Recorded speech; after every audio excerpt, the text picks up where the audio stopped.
অসুস্থ বউ মারা যাবে জেনে সে তার স্বামীকে জিজ্ঞাসা করলো, আচ্ছা, আমি মারা যাবার কতদিন পরে তুমি আরেকটি বিয়ে করবা?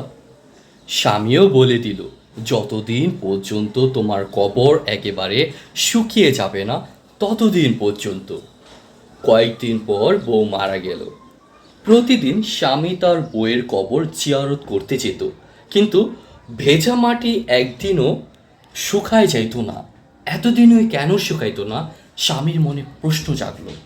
স্বামী ভাবছে, এটা কিভাবে সম্ভব। একদিন কবরের পাশ দিয়ে স্বামী হেঁটে যাচ্ছিল। সে দেখল তার শালা বাবু বোনের কবরের ওখান থেকে আসছে। তার হাতে খালি একটা বালতি ছিল। সে শালাকে প্রশ্ন করল, কিরে, হাতে বালতি নিয়ে কি করিস? শালা বলল, আমার বোন মারা যাওয়ার আগে আমাকে বলে গিয়েছিল প্রতিদিন ওনার কবরে পানি ঢালতে। এতে বুঝি আমার বোনটা কবরের শান্তি পাবে। Moral of the story: a wife will never share her husband even after her death.